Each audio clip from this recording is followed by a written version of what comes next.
women.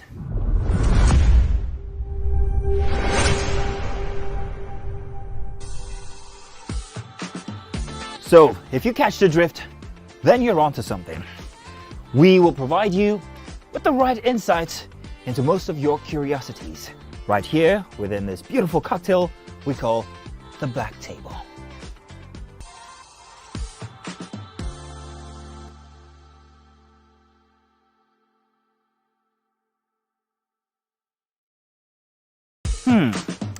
So, have you ever wondered what happens behind the curtains of a man's mind? Or perhaps you're one of those who wonder what men talk about when they gather. Well, here goes. Imagine what it takes to put together the perfect cocktail. Or maybe mocktail. We need a bit of sports, a sprinkling of current affairs, some very deep topical issues, and last but not the least, a healthy dose of grumbling of those we love to hate. And yes, you guessed it, women.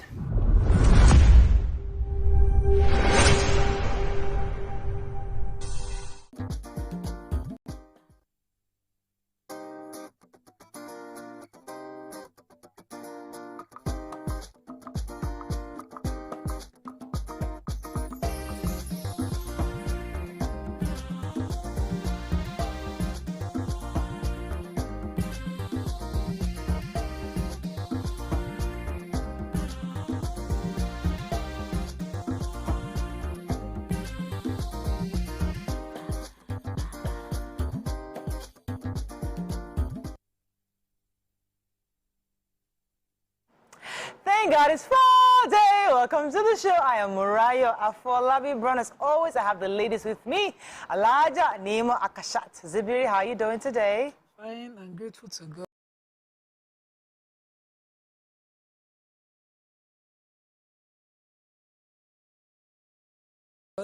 Grateful to God for DMU Okola was baby. Oh, yes. Like he just came out Congratulations. one day and blow the trumpet Yes, of pregnancy and then pop. 2 days later.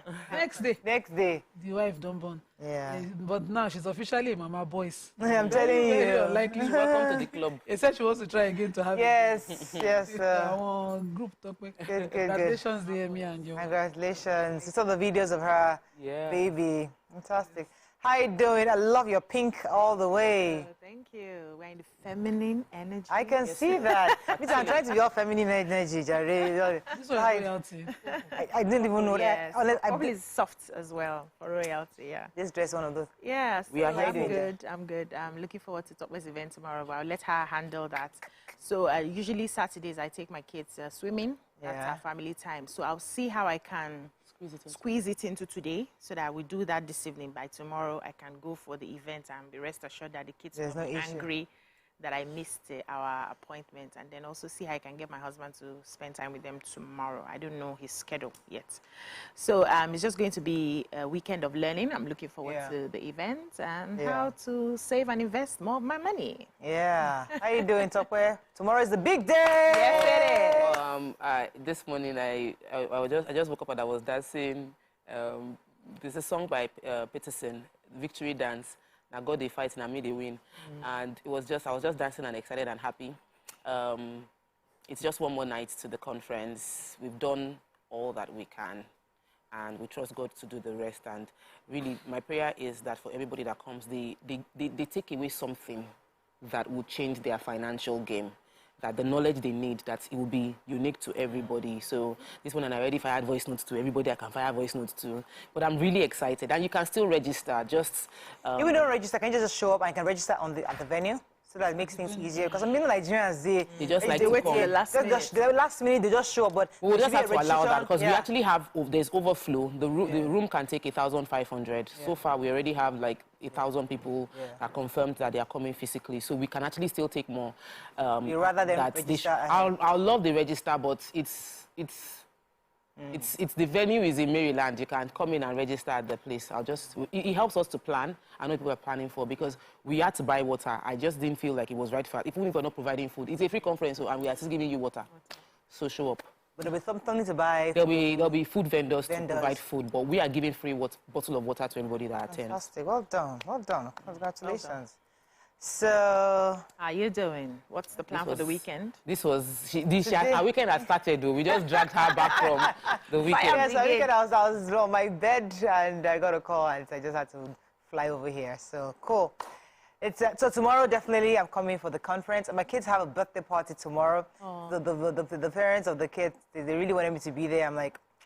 Is it you that inviting them? No, but they just wanted me. They were asking if I was going to be there. So I'm going to send the auntie with them.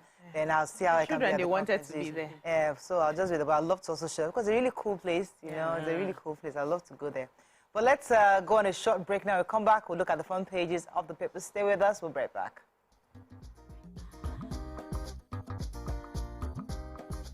Stay tuned. Your View will be right back.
Guys, Friday again. So we're going to continue with the review.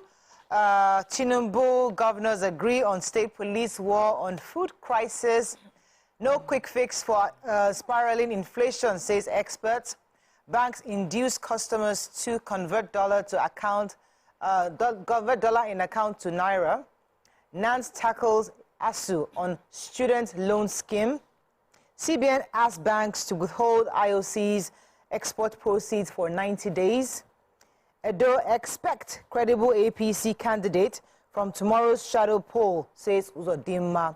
Okay, which story are we starting with? So the CBN, they are making me happy this time. They have put in place measures to ensure shoring up of dollar liquidity in the Nigerian FX market. Number one on the list is that IOCs would no longer be allowed to just export proceeds of their sale from oils. So the banks are expected to withhold the export proceeds for 90 days, within which they will be made to fill a form as part of procedure. I want to read the Yibo, and this thing go and hang. Yes. Before they used to take the whole 100%. Yes, they go 100%. Now they can only do 50%. But even with that, they will withhold the entire sum for 90 days, under which they will fill a particular form on the basic prerequisites before the money can be taken out.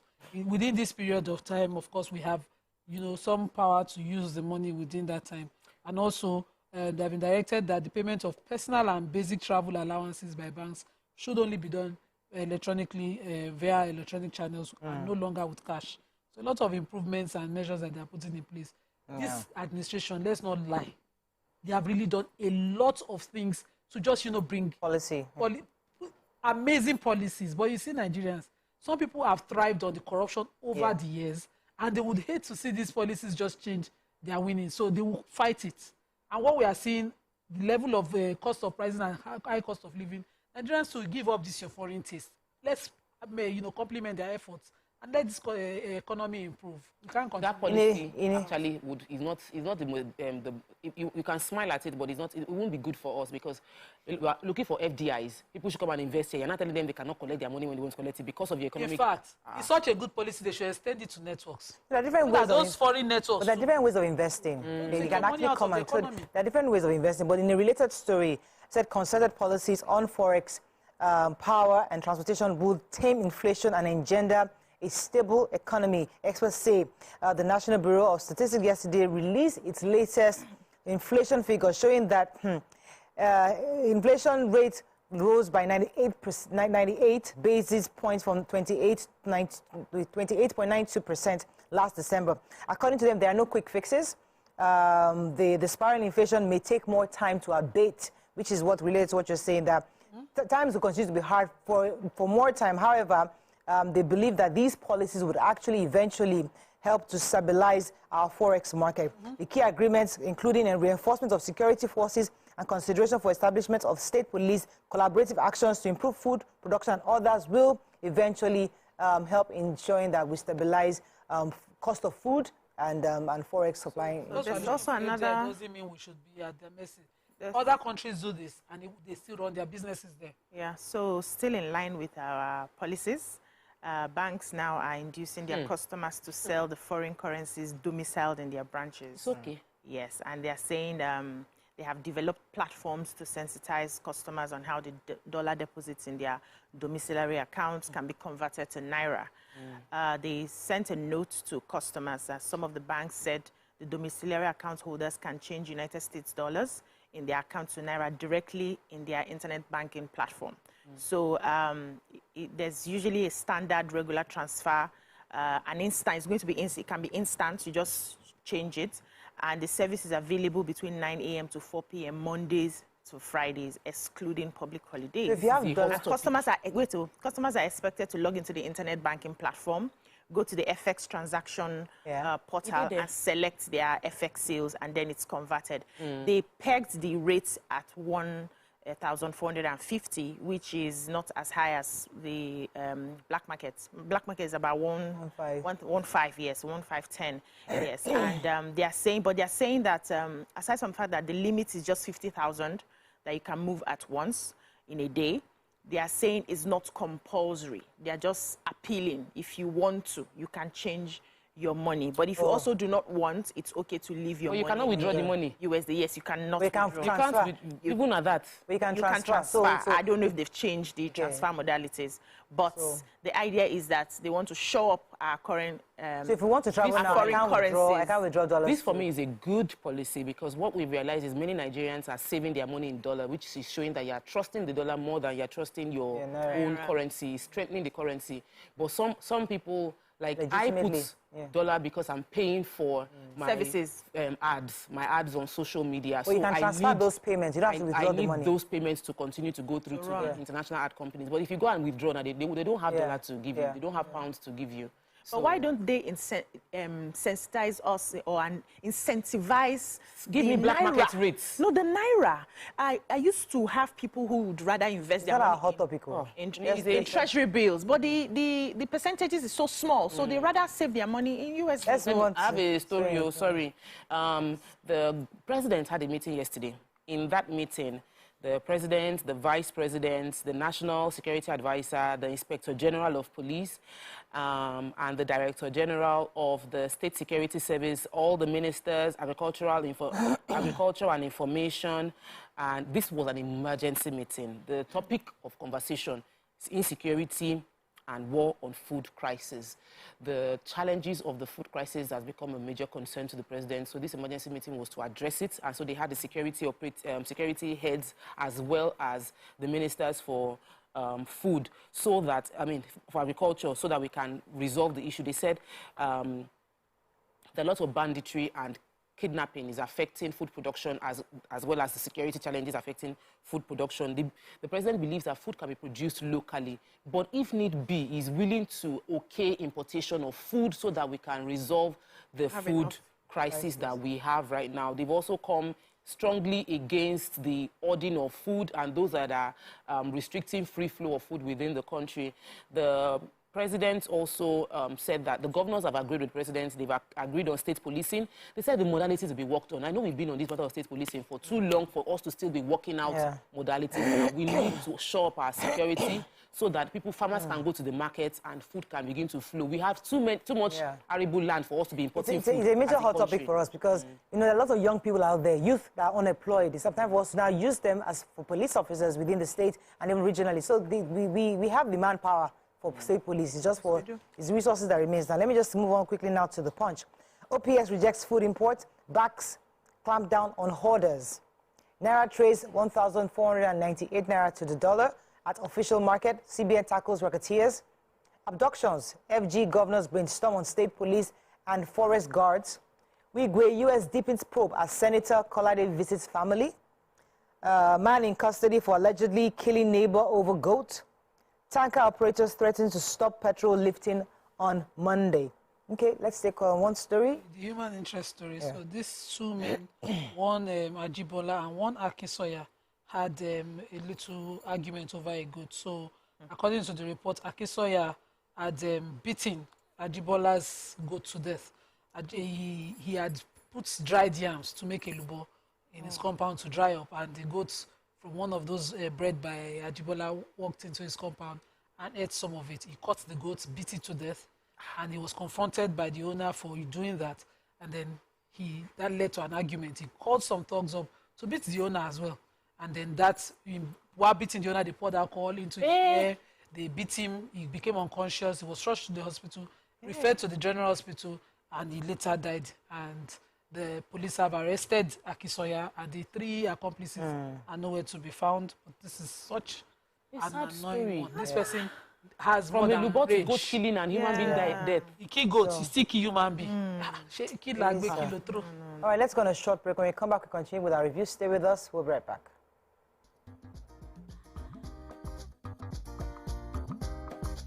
Stay tuned. Your view will be right back.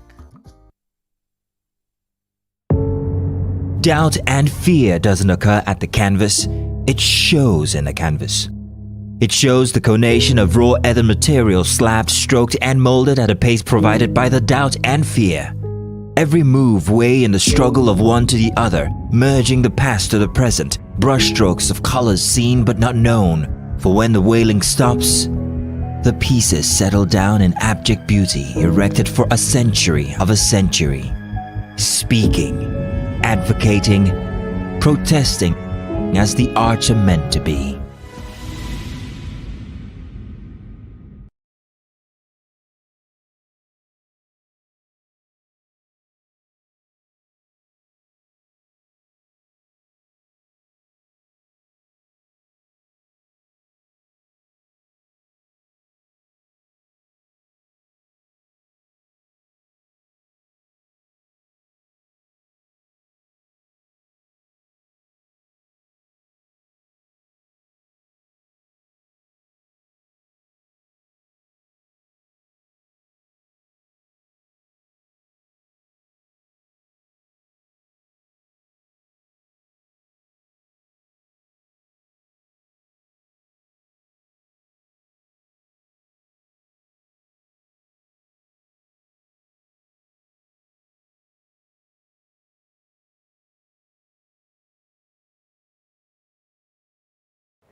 Come closer.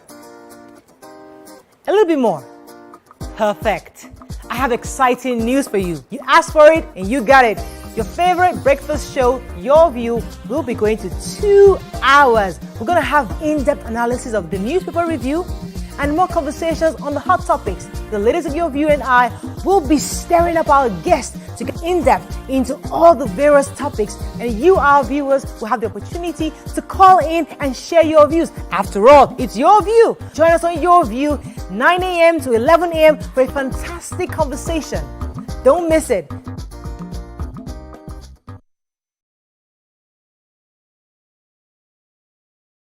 Ladies and gentlemen, make welcome pioneer Positive Force member, dancing queen of the 80s, non-conformist, Afrobeat historian in her right, and long-standing member of the multiple award-winning all-female show Your View, Omoyeni Yeni Anikulapo Kuti, aka YK Power!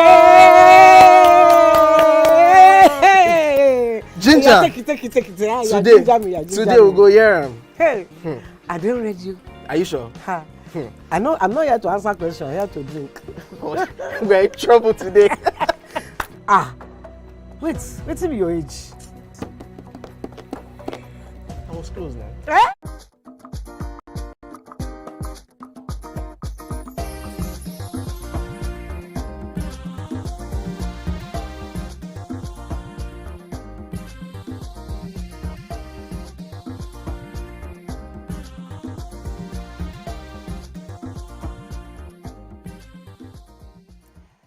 Thanks for staying with us. We're still reviewing Punch. Yes, any story? Yeah, I have a story. This is concerning tanker drivers. So the Nigeria, I don't like being the bearer of sad news, but they said that there might be another round of fuel crisis or based on fuel scarcity in Nigeria, as the Nigerian Association of Road Transport Workers on Thursday have announced that they will not be lifting petroleum products beginning from next week Monday due to the high cost of operation. The NATO members have repeatedly raised the concern concerning this for a while. They said that the high cost of diesel is influencing the cost of trucks transporting this petrol, and it is not being reflected. So the oil marketers have told correspondents this Thursday that the diesel is now between 1,250 to 1,400 naira, and that is depending on the area of purchase, and it is impacting on the petrol, and they cannot charge or collect that money back. And this is why they might be stopping the lifting of fuel. Now, we've already had queues even from this week. So I'm imagining what is going to be next. Please, let's not wait until NATO should not do this to us. They should keep on announcing and negotiate with the government. There's no need to down tools, because the impact is not going to affect government. It's going to affect Nigerians like you who are also going through their everyday activity, and they need the help of the use of fuel. So I'm hoping the government responds to them fast today to avoid them downing tools by Monday. Another story in Punch? Let's move on. Okay. The National Association of Nigerian Students disagreed with the assertion of the Academic Staff Union of Universities, that's ASU, that federal government student loan scheme will keep the beneficiaries perpetually indebted. That's the students who keep paying the loan for almost the rest of their lives. And, they had argued in the National Executive Council meeting that happened in Yenagoa, Bayelsa, that the initiative will not allow universities to have enough funds to function effectively. They also said that they were skeptical of the loan because it seemed like the ones in better managed economies have even failed, not to talk of Nigeria that we know is bedeviled with a lot of corruption, and it may not succeed here. And also the fact that they now want the scheme will now aid a lot of people to focus more on private universities instead of public universities. But the National Association of Nigerian Students are saying that they do not agree with what ASU is saying, that this represents a ray of hope for students who are not able to pay their fees. And so if they have an issue with it, if ASU has an issue with it, they should present their matter without, affecting the students who actually need this to happen. And also that they themselves, the students now, are capable of talking for themselves and saying what they need and what they do not need. ASU should just, face their issues with the federal government and leave the students' loan alone, because the students apparently need it. So it's been a back and forth between ASU and the National Association of Nigerian Students. But I think everybody's really looking forward to this loan taking place soon. It's all good. Okay. Daily Sun, food crisis, government orders clamp down on hoarders. Police recruitment jammed to conduct CBT tests for over 171,000 shortlisted applicants. ASU insists federal government student loan remains rejected. War against media, Soludo aides destroyed newsstands and newspapers. You failed to implement our demands, ASU tells Tunde. Again, CBN raises customs exchange rate to 1,515 naira to the dollar. And rescue economy from collapse, reps charge federal government. Okay, which story are we taking? Yes, so police recruitment. So good news for those that are hoping to join the police, and I think that is important that people take notes. We've been following this story, and I remember when we took the story the first time, it showed that the statistics favored some region in Nigeria having more people applying to join the police, and we'll see the result much later. So out of all the 36 states, about 171,000 applicants have been successful through the screening exercise, and they're expected to take place in a computer-based test. So the CBT is the next level. After the CBT, they're expecting they would have at least 44,000 applicants successful, who would then go on to go through the practical test, which is going to be, the date for that test to be announced. This entire process is conducted by the Police Service Commission. They fixed the computer-based test for March, the 5th of March. And they also added the different cadre that will be recruited, the general duty cadre. They listed JAMB for the CBT, to carry out the CBT for them.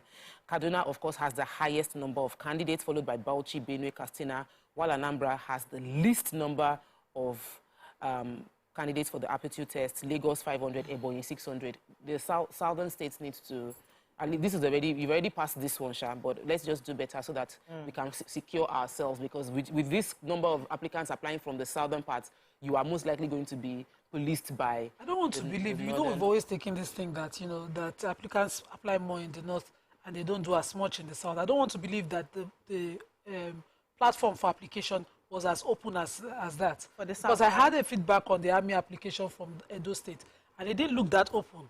Somebody read yes, and it was further shortlisted. In fact, they had only one female from a particular region and it was further shortlisted. Wow. So I think there's a target. I think if that's not the case, let's hear from the employee. Do a quota system that makes it compulsory for every region to support, to submit their list. All right, so Daily Sun reports that there seem to be officials of the state government in Anambra beat up vendors in Awka. According to this story, the attackers, who were officials of the Awka Capital Territory Development Authority, ACTDA, disclosed that the state government does not want any newspaper to be sold on streets. So heaps of newspapers were destroyed. The aides to the governor also beat up people, especially vendors at the popular Aroma Junction, and destroyed POS machines. Why do they have to destroy it? So it said that the action of the men of the ACTDA made passers-by and petty traders in the area to rain curses on the government and cause mayhem. And they say they're trying to clear up the streets of all these vendors and traders, but I don't know. No, but why do they go through the route of destroying? We're always destroying things that we still need money to buy back at the end of the day and then spoil people's businesses. There's always a way to handle these things. But I have a sad story. So gunmen suspected to be headsmen on Wednesday killed 4 persons in Imana village in Ikobi Council Ward, Upper Local Government Area, Local Government of Benue State. And according to the story, they said it happened in the evening.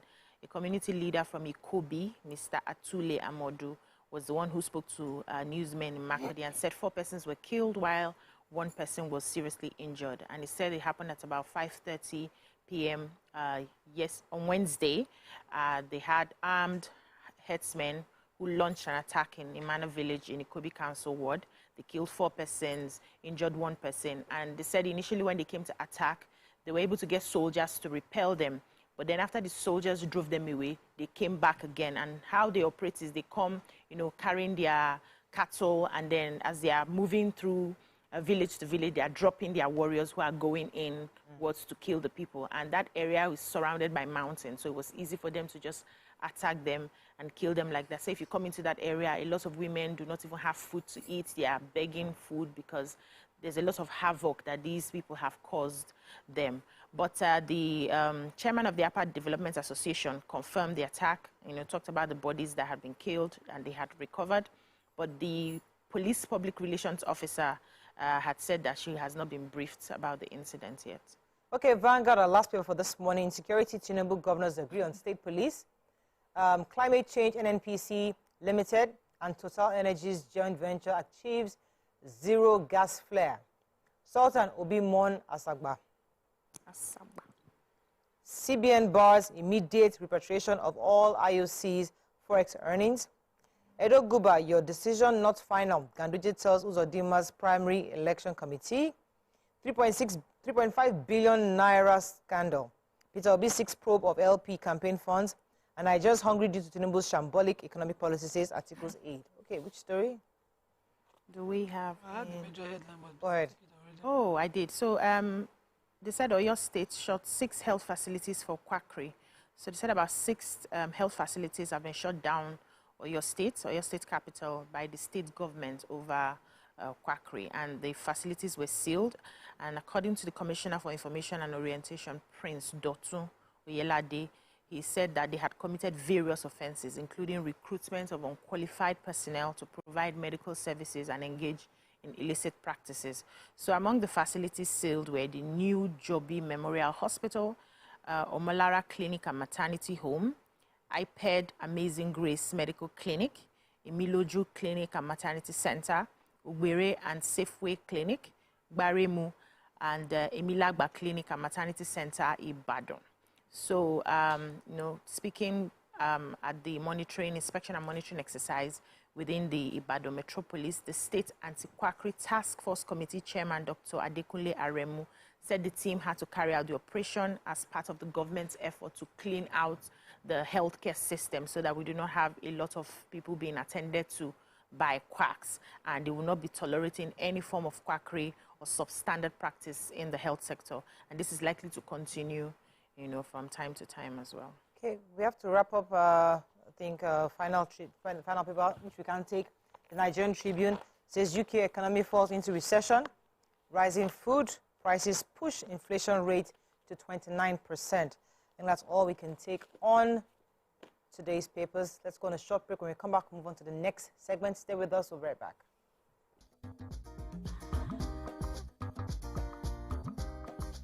Stay tuned. Your view will be right back. Come closer. A little bit more. Perfect. I have exciting news for you. You asked for it and you got it. Your favorite breakfast show, Your View, will be going to 2 hours. We're going to have in-depth analysis of the newspaper review and more conversations on the hot topics. The ladies of Your View and I will be stirring up our guests to get in-depth into all the various topics, and you, our viewers, will have the opportunity to call in and share your views. After all, it's your view. Join us on Your View, 9 a.m. to 11 a.m. for a fantastic conversation. Don't miss it.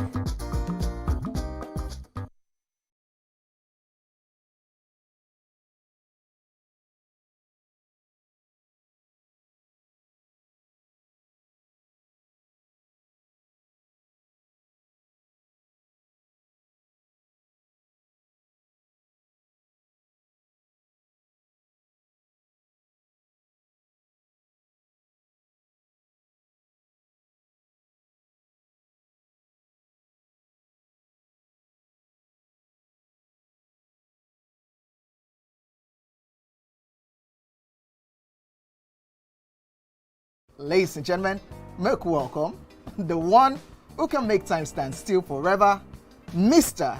Kelechi Amadi. How are you doing, sir? I'm good, my brother. You love that intro, Abby? Yeah. It was great. Okay. Thank you. We try like that. Thank you. Now my question, which I feel is a cheap question. Oh, go ahead. What does ISO stand for?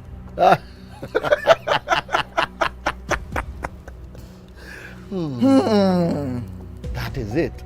I think I'll drink. No, you're joking. I'm not joking. Kelechi Amadi. No. Shay, you didn't whine me. You're whining me now. I think I'll drink. Huh? No problem. Okay. I've always known this as ISO. I never bothered to know what it means. I know what it means, but I never bothered to know what the acronym is. Tell me the brand of camera that I use, so much so that I even became an ambassador. That's very easy.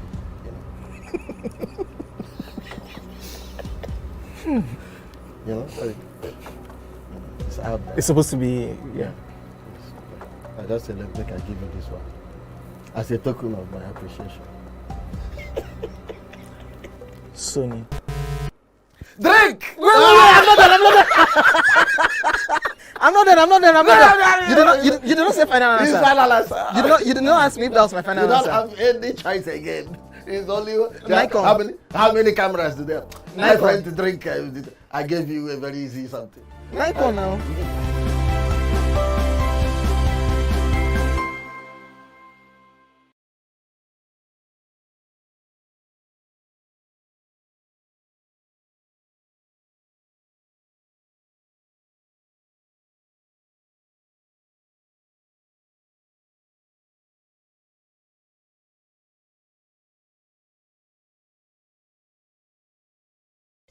Once we there, if you not jam person gonna jam you. You know, every time you open that your stupid mouth, you show exactly what you know. What? You are drunk. Jesus! You can't defend your wife anymore now, Julius. Right. None of this is his fault. What's going on? I can't explain, just come. We are the Durojays. We are the Akbans. We are the Obioras.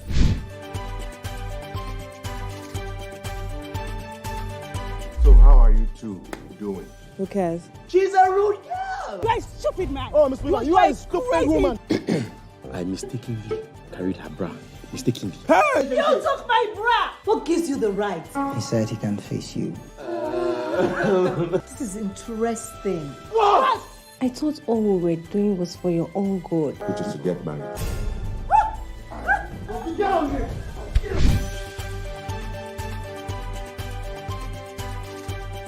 Not just where, but who wouldn't you want to work with?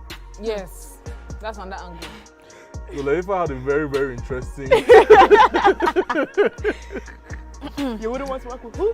Not There's no disrespect. judgment. No, and I Oh, they'll respect, judge you I definitely, respect but we won't this judge certain you. type of people. But what I dislike so much is when they tend to come to work and then they pour all their Resentment from on who? you.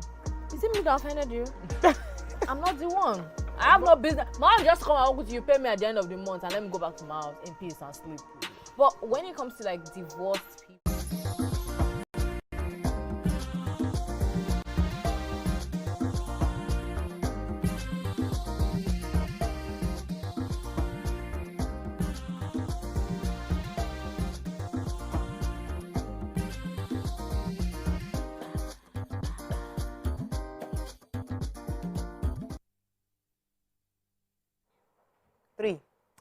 Thanks for staying with us. So, a Nigerian man has shared a story of how his mother and his sisters, who he had been feeding or taking care of them since he turned 21, turned against him immediately after he had issues with his job.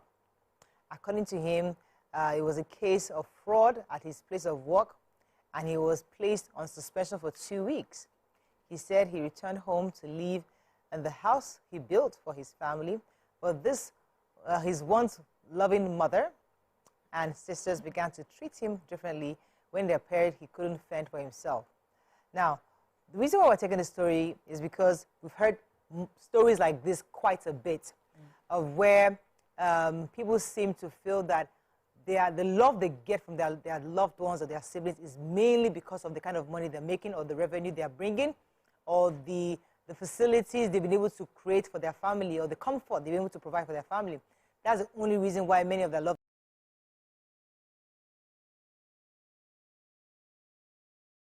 ones care for them. There's this popular Yoruba saying that Kolomaku, so it's because the only reason why Nima help me. Rich man don't die. Rich man don't die is because you are still rich enough to feed us. Yes, that's the conversion. Benefiting from you. So, what are your thoughts on this? You can call us on 08107641679, 09024163440. You can also tweet to us at tvcentertainment_. Please send your messages. We'd love to read your tweets. Okay, so this story was quite interesting because I was trying to be a bit more critical of the guy. I'm thinking to myself, okay, there was a fraud issue. Were you involved? What kind of a person are you? What's your character like? Are you involved in fraud? That your family, loved one already feel that you're a very suspicious person. So there are different angles to it. But what are your thoughts about the story he was trying to convey? That now that it seemed like I did not have any job, I was fired. The family now were beginning to treat me shabbily simply because they felt that I didn't have any more job. What are your thoughts on this? Let me start with Nima. Okay, so of course we know with money and with responsibility comes honor. When a man is able to provide, is giving, they're always coming to him, you see respect. And so, sometimes some people will experience it when grief comes and you don't even see the same people that were always, maybe it was usually a crowded house. Suddenly you don't see those number of people again. They don't show up again. They also can't give. And so with it, I want to remember what BC said yesterday or the day before yesterday, comes that rest of mind. When you're receiving, you get that peace. So if something should trigger it, you look at the person like, what kind of rubbish mistake did you make? that brought me this because I don't know how to earn. I don't even want to be bothered. And so men go through this. This story, I can relate completely. You know, they'll say, there's Olori Ebi, there's something. It's because, of course, when they come, they have a need, they meet him. And he cannot not say no. He cannot even try. He's always meeting it. But this man, sadly, tested it. He found out he's loved for what he can provide. Or, you know, he's loved for what he brings. People don't really love you for just for being their brother. And that's what is wrong when it happens in a family circle. So if a man is married to a woman and suddenly something tests what his provisions can be like, it doesn't mean that he's no longer the man. And if he's the brother as well, head of family, senior brother, younger brother, first son, firstborn, he shouldn't test those things. He should be honored as he would be honored. He should be respected as he would be respected. Or that family does not truly love him. This person narrated how even the mother. But is it possible for a mother or sibling not to truly love? Maybe. So I'm trying to understand that story because I feel that there's probably more to it than he's telling us. So there are other parts of it because I find it hard to believe that your mother would, because of what you're not bringing, suddenly turn against you. You have not met narcissistic mothers and narcissistic people. So there are people that naturally are selfish, and the selfishness has gone so deep that it's now a problem. And so it cuts across how they relate to everybody around them. So it could be the husband, it could be the children, it could be the sisters, the brothers. And so for such people, you are only as relevant as what you can bring. Once that's your source stops and you're no longer able to bring, they just put you where they put every other person that is not bringing to them. There are people who naturally are disposed to appreciating people who they feel can help them. They greet people who they feel can help them. They appreciate people who they feel can help them. But once they see you in a light where you don't look like anything, you don't look like you can give me something meaningful to help me in my path or in my business or anything, there's a way they treat you which is different from the way they treat someone who they believe they can gain from. And that happens everywhere. We see them in our families, we see them as friends, we see them as relations. It's just who they are, right? That's on one hand. Now, unfortunately, we have found ourselves here as a society. Back in the day, it used to be people who were educated that were so respected. If you come to a family, they're having family meetings, it's the one that is professor, or the one that is a lawyer, or the one that, let us hear lawyer now, allow barrister talk, allow doctor talk. You know, the respect is because of the knowledge. Human beings will always find something that would help them put people on a pedestal. That's how we define, you know, people as we move on and define and understand our societies. But now, we have now gotten into a materialistic zone where it's no longer about, you can be speaking all the English, you're a lawyer, you're speaking all the English, there's nothing in your pocket, nobody will respect you. And unfortunately, some parents have also taken that in the way they relate to their children. So you hear parents who say, no be your mates, buy car for a mama. No be your mates, do this one for a mama. No be your mate, do that one. When anything happens to any of the children and they are no longer able to provide, they will just push you. You become the scapegoat child. Some situations where even families, where you have in a family where you have the lawyers who is probably doing okay, maybe it's slightly above average. You know, another one who is into some kind of trade and is making a lot of money. So he's giving more regard because he's bringing in more resources. The one that is able to buy a car for mommy, buy this. So the one that actually got the first class, the one that was actually studious, the one that was actually respected. You know how you have kids that want to so brilliant, and he ended up being a doctor and a lawyer, he's doing his own thing. But the other one that was very, very rough, rascally. Now making plenty money, has a house in Banana Island, traveling abroad. Tell me, there's no decision you will take in that house without that one that is bringing all the... So now the issue is that the discrimination of that when we raise these kids with, one is more brilliant. Today, people are being faced with, okay, who do we accord that respect to? The one that got a first class or the one that is bringing in the dough? The mega box.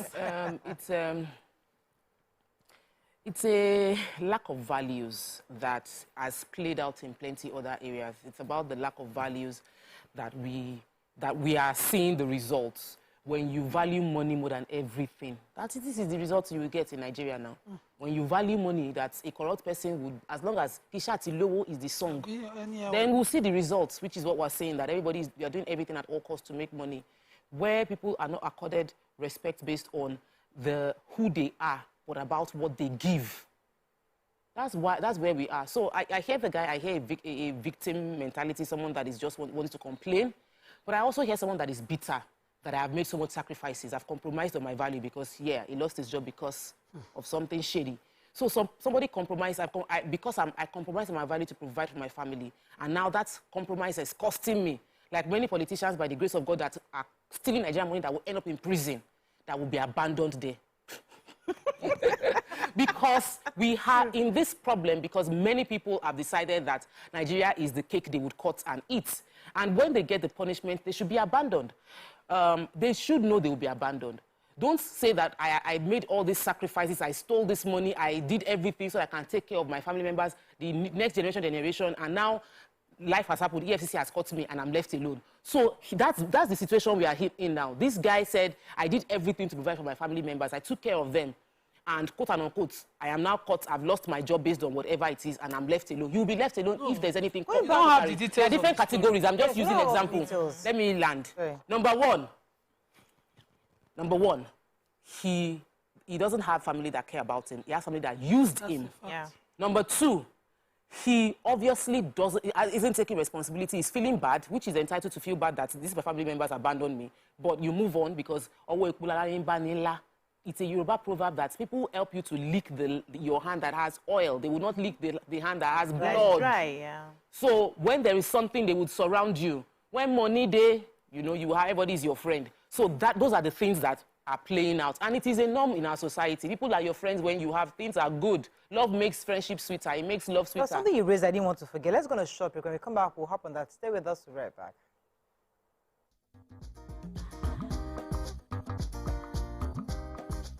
Stay tuned. Your view will be right back. Ladies and gentlemen, multiple award-winning actor, producer, ambassador of Edo People, we have Etinosa Idemudia in the building. Not be first to go police station, they win the case. Okay. So you are showing yourself. I go see as my second question. You are feeling like a contact the prancing peacock. I'm about to cut your wings. Hello. Now, in the amalgamation of 1914, who was the woman who drew the line of the amalgamation? Who cut the report? Who is the person that used scissors? What is his name? That woman. You have done me dirty. I've marked your face. If anything happened to me today, I don't reach my house. Anyway, I'm gonna be chauffeured, so. You remember now, Abby? Yeah, but you never too thin. Now you remember. Hey. If a person who indulges habitually in watching a sexual material is called a voyeur. That's what they're called. You clearly say you don't go even get the next one. Hey, a voyeur. Voyeur. Then go on. What is a person who makes one? A voyeur. A voyagist. A bon voyage.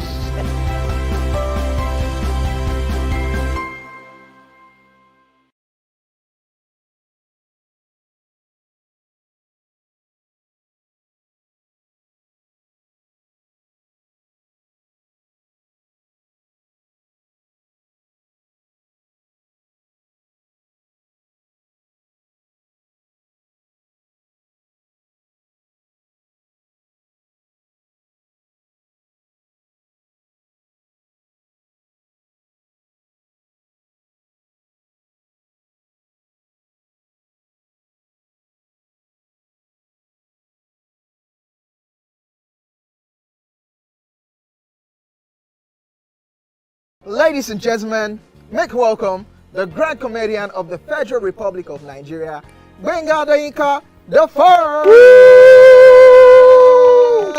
OJ right here, 7 of 7, like you already know. Gbenga right here, 7 of 7, like I'm beginning to know.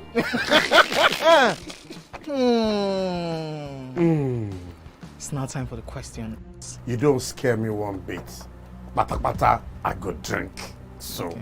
So now one chance for Inter. My first question. Do you remember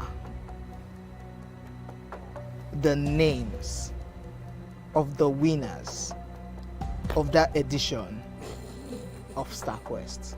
Of course I do. Why do you? And I hate myself for this because I have this question for you. Final question. No. Where outside Nigeria and what year? I think you're the only one that can be wicked. I am thinking because I know back in the day. Don't think. Answer my question quick. You are thinking too much. I don't like it. The UK. Final answer. Okay. I said, God, please, let me to perform outside Nigeria. Wait. And God gave me a trip, a show in Ghana. Drink, my friend, drink. I don't overthink this thing. See where I can. Yes, you overthink them. I would say you should catwalk. Let's catwalk. Where are we? No, that's not catwalking. That's good talking.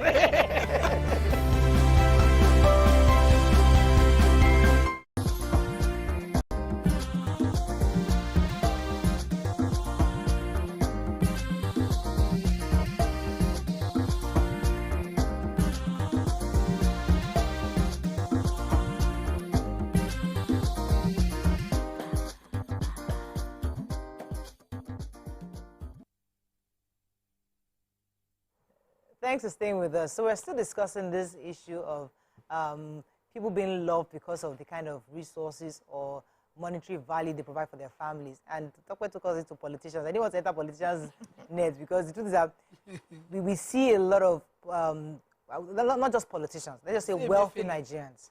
Wealthy Nigerians take Nigerian resources, right, give for their families, but not even that, they go further. They'll build schools, they'll build hospitals, they'll build roads, they'll build stuff, and then, so to the world, they're philanthropists. The same thing, like this young man can be fantastic to his community, he can do this for uncles, for this, we are all celebrating. To his immediates. Yes, and even if it's immediate, they'll still enjoy, but the point is that we're not respecting him, we're not putting him on a pedestal, like, this is the chief, something, we're not giving him a title. And we all celebrate him. And then we ask ourselves, why are we still in poverty? Same thing, this conversation. So that's on one side, right? There are people who are not politicians. Yes. They made their money genuinely, yes, right? And some people, there are people you call onions, in the sense that you reveal them, they spread out, but the people inside, like you that you're cooking, in the kitchen, you are the one crying because you are the one peeling the onions, right? But the people outside will be perceiving the aroma and waiting for that delicious meal that you have made. There are men in their homes who, outside, they give. They bless everybody. God has blessed them. You see it. But inside, they are not that nice. They still have family members who beg them for little things to survive, and they don't see it as an issue. There are other sides where they have tried to help such people. Because we always have people who have this victim mentality. No matter what you give to them is never enough. Yeah. We have that. But there are people too who they have helped. And there are people who refuse to help. They help outsiders, but they don't help insiders. Now, when things like this happen, people will say, it should be all the people you have been helping. They should come and lift you out of it. That's on one hand. Another part of, because there are different categories why this can happen. There are people who are unfortunately have married their enemies. Unfortunately are living with their enemies. You have a mother that is your enemy, like household enemy. They are there. Unfortunately, you have a sister who is so envious of you, who is an enemy. There are people who find themselves in such families. And when anything like this, and the only respect you even get out of them is because you are even dropping. Once you are not able to drop anymore, you now see the real character of the people you have been living with. And one of the ways that you can also check this yourself as the person who is giving and all of that is to first of all pray that you marry somebody who is your teammate. Because life can happen to anybody. Yeah. There was a point in my life where I didn't have a job. Nobody knew. There was a point in our life that he didn't have a job. Nobody knew because we saw ourselves as a team. So we are together fighting everything the world brings to us. We are not our own competition, right? Okay, so you also must be careful. And what I advise people is, no matter how much you want to give, do not give from an empty cup. Give from a full cup. Your cup runneth over. Give from that excess, so that whatever happens, you are not beating up yourself that you sacrificed a lot to make this person who they are, and today they are not, living up to expectation, because people would always disappoint you. Let me take this call. Samuel from Ilorin. Thanks for calling, Samuel. Morning, Morayo. Good morning. I've been listening to what you people are saying for some minutes now. And then, can you hear me? Hello?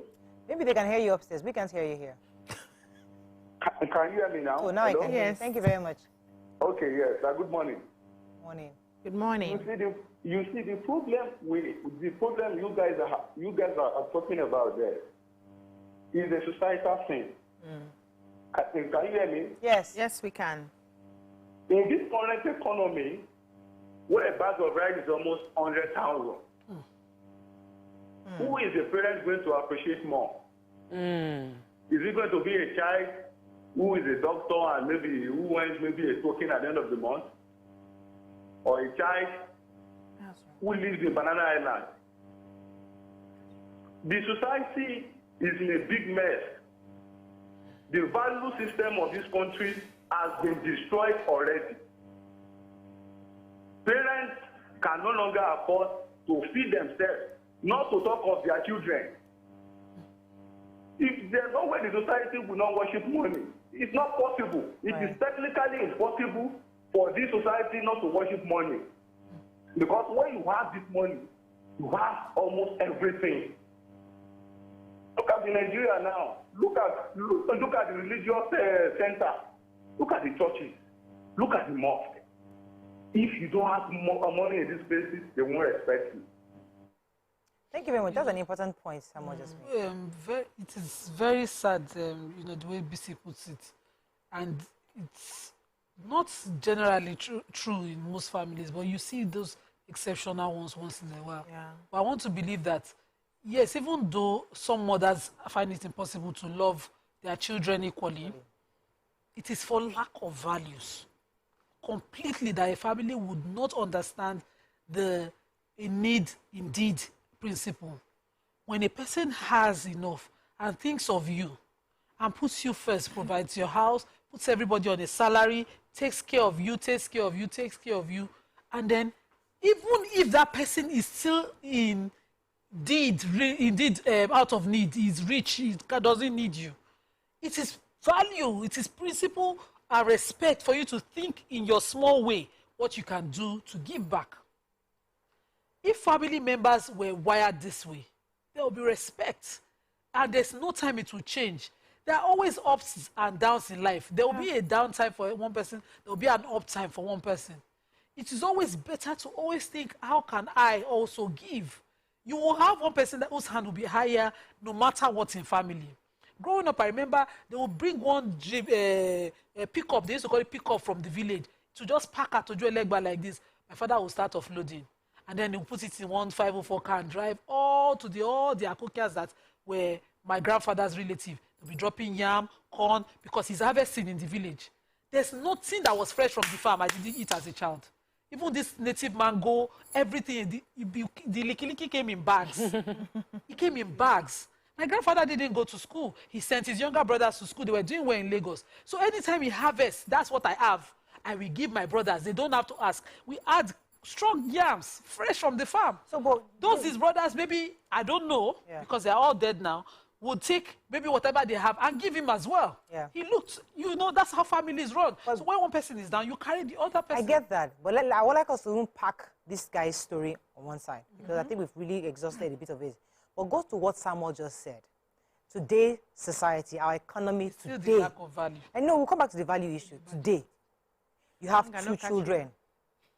One lives in Banana Island, regardless of their sources. One is making a regular income, 9 to 5, is working, in an office, maybe 150,000 naira a month. One is very wealthy, and you value the one in Banana Island more because he's able to provide. Because right now there's no food, the economy is bad. So the question is, why is society judging the mother for appreciating the Banana Island one more? That's what Samuel is saying. You are saying it's a value issue. Yes, it's still a value issue. This is what I mean. And Samuel is suggesting it's a survival issue. No. If the example you gave is even better than Samuel's own.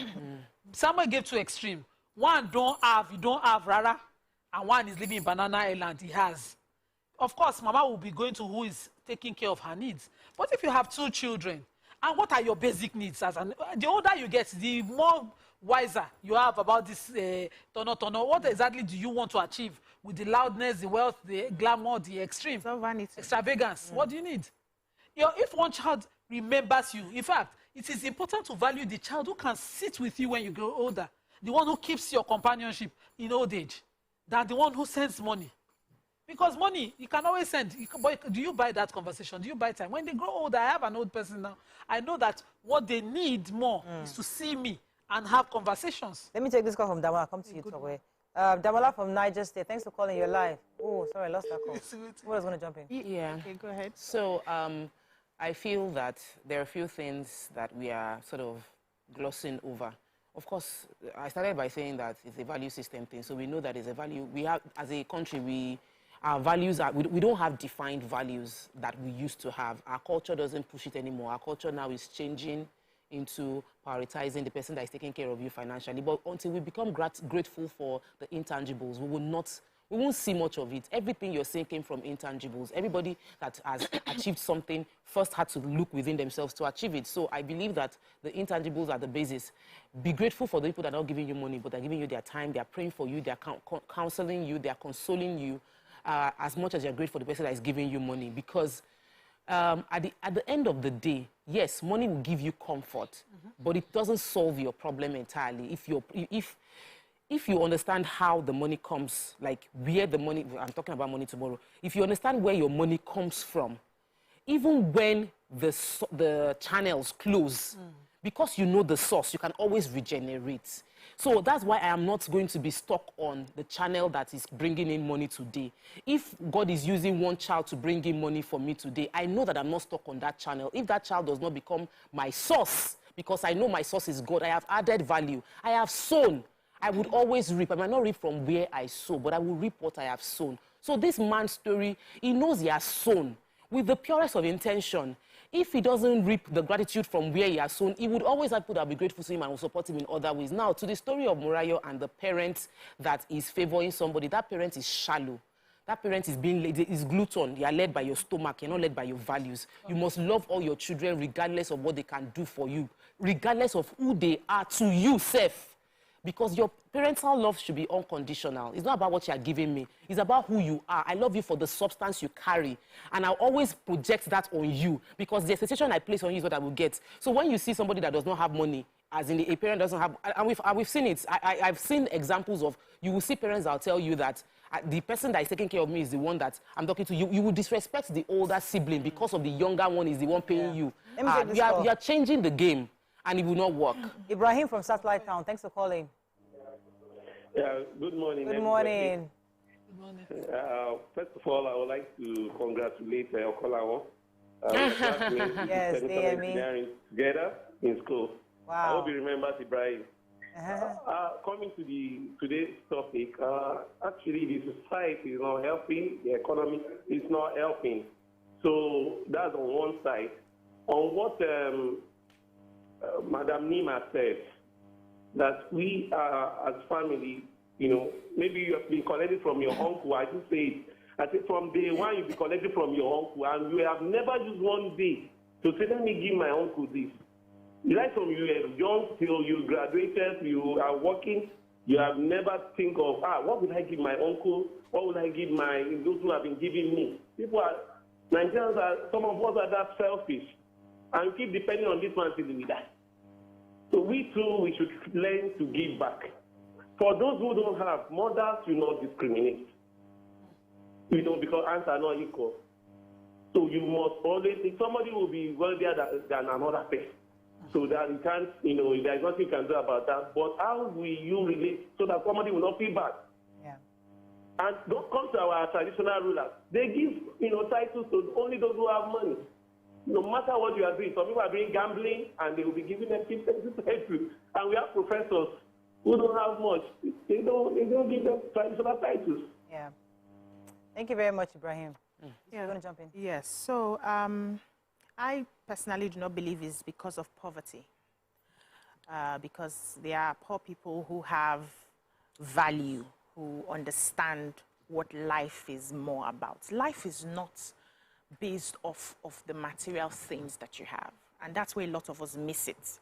We define you based on what you come with, what you have, the name that you have made, the cars that are following you, the clothes that you wear, the hair that you... We define people based on material things that we see, things that are perishable, and then we lose the essence of that individual.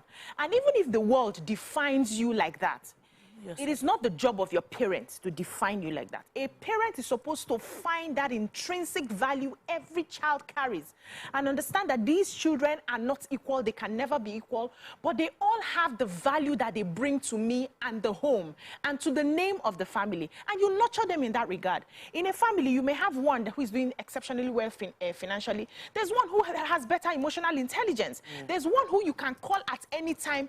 He abandons everything he's doing to come and nurture you. That is you cannot buy that with money. So, but we like to just, because this one is giving me, and it's a matter of greed. Yes. Because if you ask me, it's only in this part of the world that we are looking at our children as our retirement plan. Other parts of the world, there's nothing like that. As we are working now, we are saving for our retirement. So when your children, whether they give you or not, you are comfortable. The little that they give to you is just for prayers. Which if it comes, if it doesn't come, it doesn't come, it's okay. You are praying for them. You are giving them. You are helping them to even start up their life. You allow them to flourish. When they now start giving to you, you bless God for it. But it's in this part of the world where, as we are training you, we are counting when you will quickly finish marry and come and start training us back. And that mindset needs to change. That's the only way we can go out of this, where you as a parent, you have raised these children, but you are self-sufficient. You have worked hard for your money, and also, let me call a little bit of government. The basics of life takes away some of these things that we grab. If you check the mentality of people who have the basics of life. There's good schools for their children, there's good transportation, there's good Medicare, and all of that. They are not into grabbing, because they have the basics, and that's where you even see more creativity. Somebody can afford to stay in the lab and say, I want to research this ant for 15 years till I find out what makes this ant tick. Now, because he get light, and now because he chop belly food, and now because they beg for food, right? So, because we are depraved, for whatever reason, we see these resources being carted away, and we are struggling to, I would rather push top down so that I will get something. I would rather push them down so that I will get something. We are now even bringing the fight to our family members, our friends, our neighbors, because now it's dog eats dog, survival of the fittest. So all ramifications, we need to begin to... We have to wrap up very soon. I feel it's very important. They give an example. A wealthy person and you have poor people around you, you have a responsibility. It's a key responsibility. It's not easy to lift people that don't want to be lifted. But if you understand the system, you must find a way to help your family members. It is not a thing of pride to say that I am the richest, no decision is made if I'm not around. It is a shame upon you if no decision can be made in your family in your absence. You are a poor leader.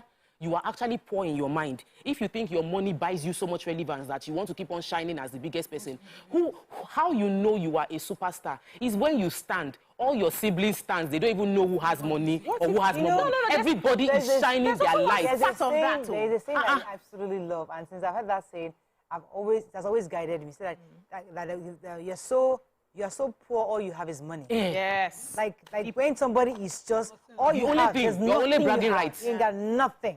It's just money. And what is money? Because the truth is that once you have the basics, really, but so on the flip, okay, go ahead. Yeah, Mo was talking about solutions, and because we know how this mindset is raised.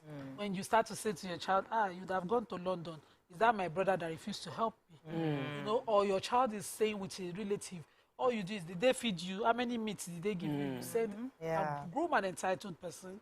This person grows up, makes money, or, you know, is used to receiving and doesn't know what it is to give back or how to respect back. The way I was raised, the person that helped you when you fall down, you must show some level of gratitude. In fact, lifetime of gratitude. The person who raised your kids. In our marriage list, they will put the person that plaits your hair. In my village, the woman who plaits your hair, there's a list for her money that must be paid. So show that you owe more than money back to the people who come together as a community to raise you. So when a person grows up like that, that person is now down. The community comes together to raise him up. Change our culture of values. Yes. Go back to valuing value of appreciation, gratitude follows need. So you must always be able to grow like that to give back. And that's how we must. Yeah, we have to wrap up very soon because our Valentine, it's still Valentine's season. No? This one we're talking about this serious matter. So it's our Valentine's season. It's our final Valentine episode. We're going to be going on a break shortly. But I think in a nutshell, really, is that we need to restore the values in our system. We need to, our eroding values we need to reignite the essence of who we are and not to put money over value and appreciations of our loved ones. And I love the analogy BC gave on how it's now a dog-eat-dog world where all of us are now just hustling because we don't have the basics, right? And now we're trying to push each other, and now we're pushing our families to be able to get some basic necessity of life. I think it's a good analogy for us to take home today. Okay, let's go on a short break. When we come back, but I have to first of all thank once again our sponsors. It's always important to thank them for this lovely set. Venture Furniture for the rug, the table. I'm still going to thank them later, but it's just a good. I love the couch they sent to us. Blesses Art for the decor, and also Royal Hug Surprises. Thank you so much for all you've done, especially this week of Valentine's. Let's go on a short break. When we come back, we'll bring in our guests. We'll be right back.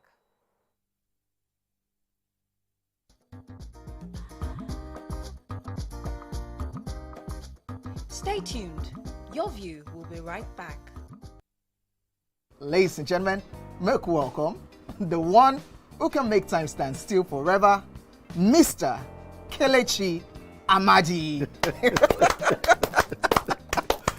How are you doing, sir? I'm good, my brother. You love that intro, Abby? Yeah.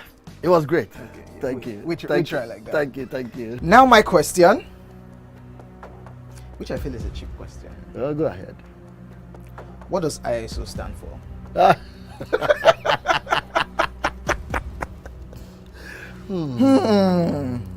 is it. I think I'll drink. No, you're joking. I'm not joking. Kelechi Amadi. No. Shay, you didn't whine me. You're whining me now. I think I'll drink. Huh? No problem. Okay. I've always known this as ISO. I never bothered to know what it means. I know what it means, but I never bothered to know what the acronym means. Tell me the brand of camera that I use, so much so that I even became an ambassador. That's very easy.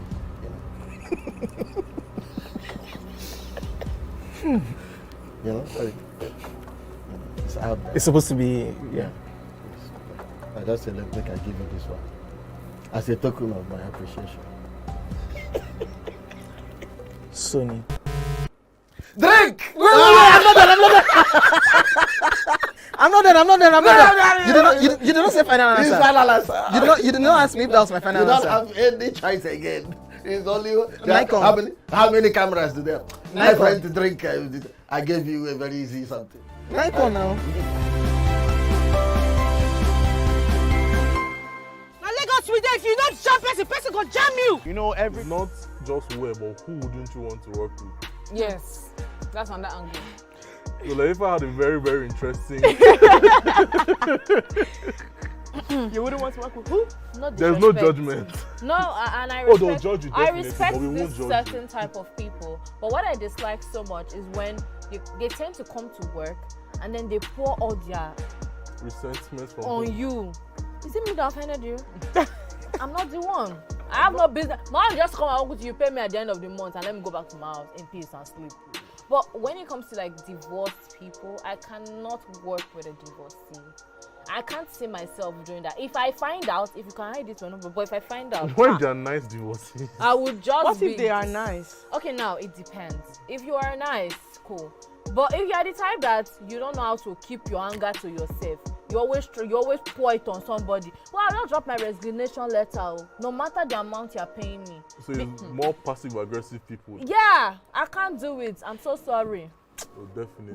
And I cannot work with stingy people. See this one. Because you cannot be passing me in the morning, afternoon. I can say, oh, hi, yeah, I'm working. Oh, yeah, take 100 naira, take 10K, take 15K. You don't have to be my sugar daddy or sugar mommy. See, the way you treat others is the way they will treat you outside. And if you cannot treat your workers well, they are not a good boss. If you cannot be dashing me small thing or giving me donuts when I'm working, you are not a good boss.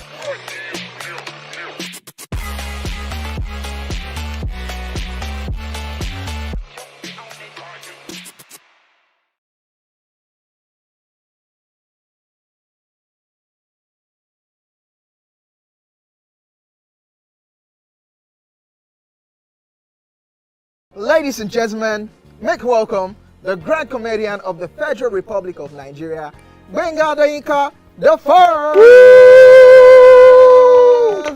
OJ right here, 7 of 7, like you already know. Gbenga right here, 7 of 7, like I'm beginning to know.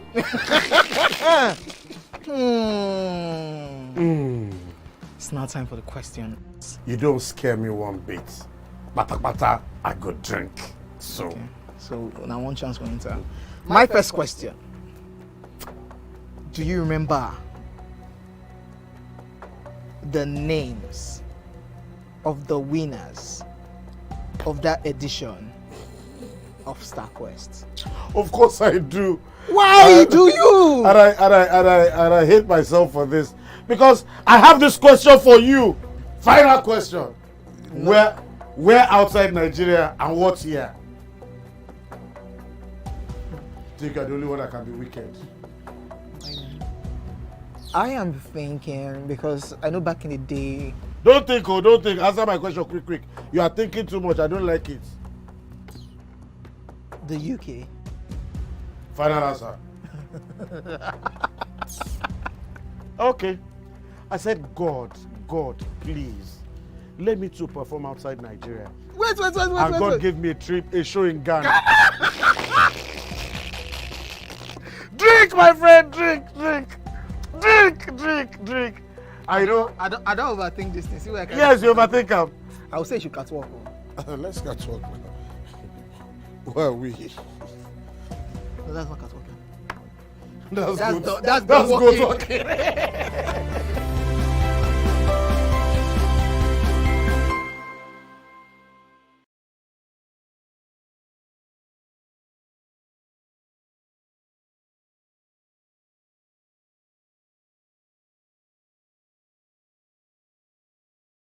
And ask questions if I want to ask questions. And if it's something that I saw coming, I may not even ask questions. I may just I may even tell you I saw this. What if it's in person? But then would it make a difference where? So like this person might just say, you people can just be on 3rd Milan Bridge on a bike. And the person say, babe, I cannot do it again, and you lose range.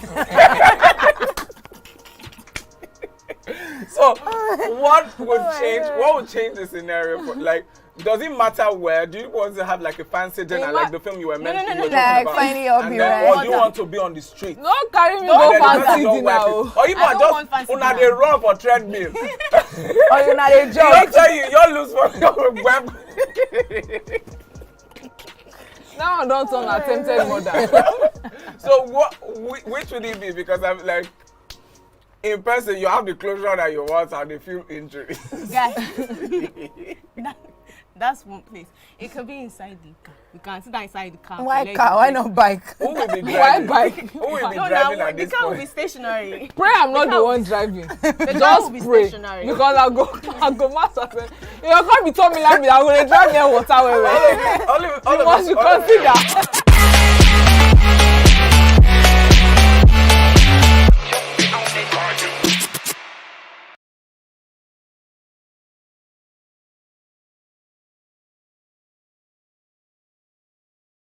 Ladies and gentlemen, we have Made Kuti in the building. It's still 7 of 7, and we've been doing a whole lot of protesting. The only thing that remains is just to carry placard. It's about 5 of 7, to be honest. Because, ask your question. I have so much to speak about once we finish. We'll not give you the time because it's 7 of 7. I will make the time now. He said he will not ask questions about science. No. Neuroplasticity. And based on. He asked a question that was subjective about high life. And he did.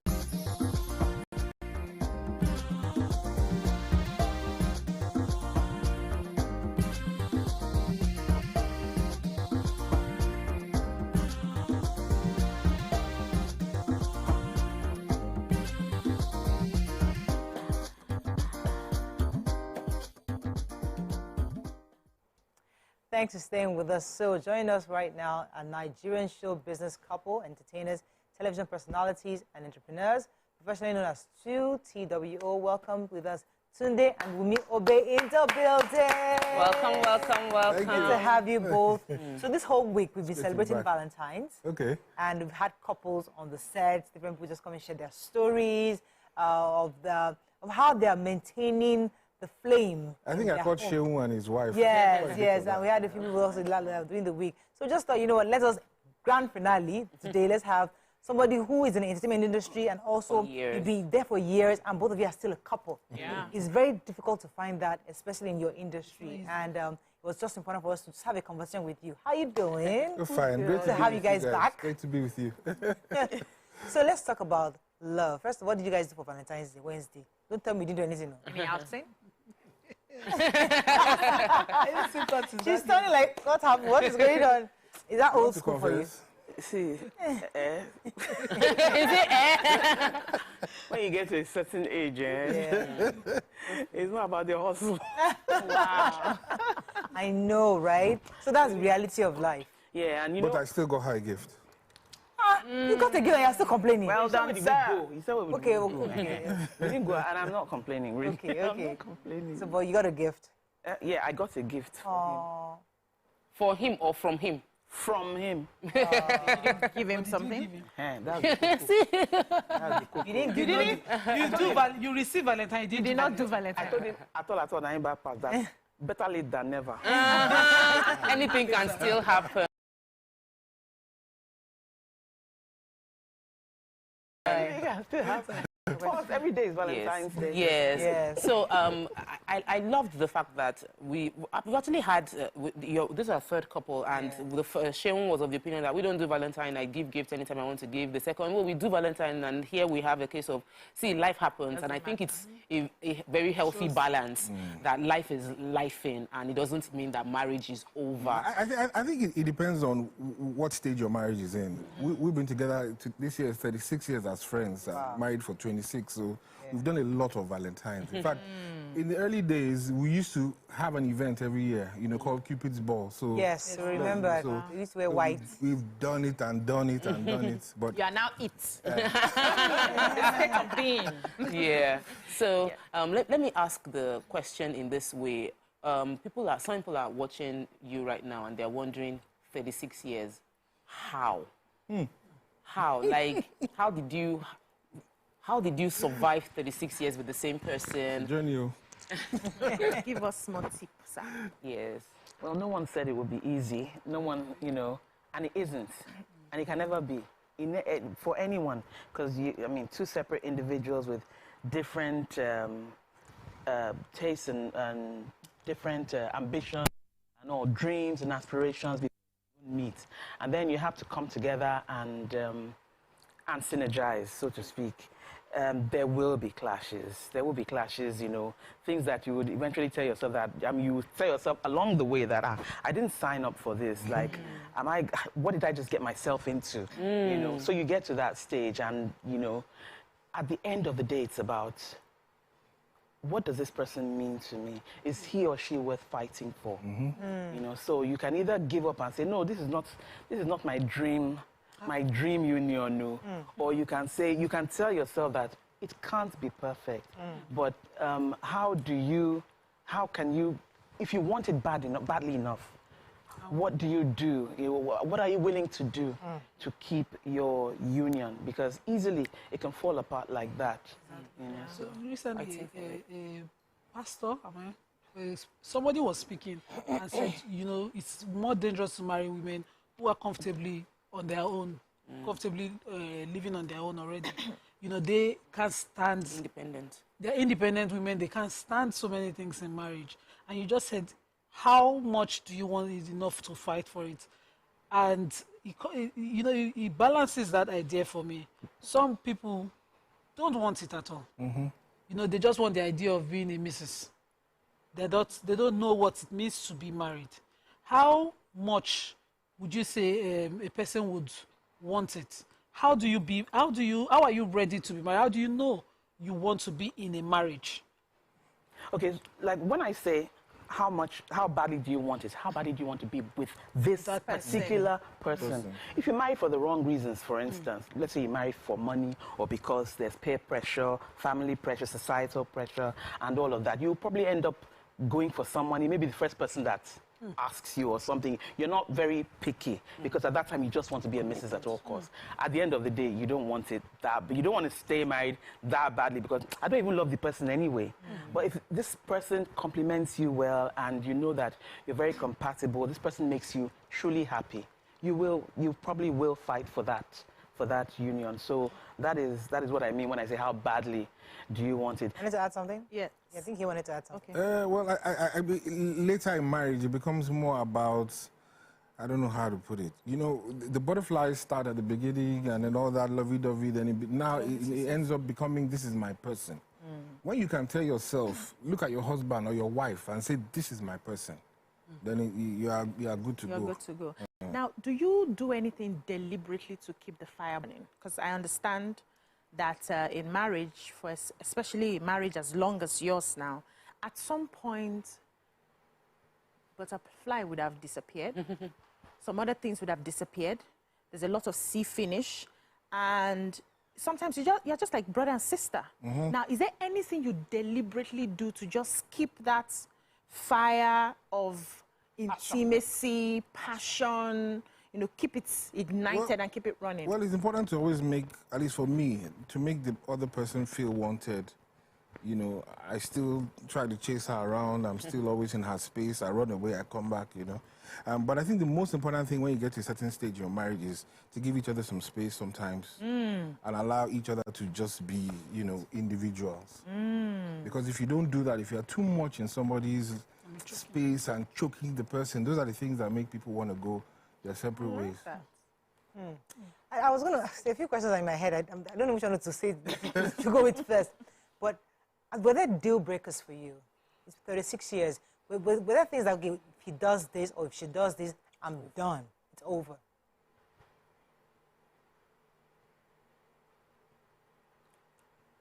Well, he hasn't done those yet. But you have deal breakers. But there would be deal breakers. Yeah, there would be deal breakers. Getting physical, maybe?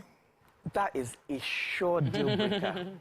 That is, if you don't put your hand on me, you know, and hey, that one, there's no compromise. There's no coming back from that. There's no sorry, I won't do it again, and then you wait. No, there's not. Once is enough. So, sorry to add again. I'm sorry. There's another question that was in my head. I don't want to forget all those questions. I'll probably write them down.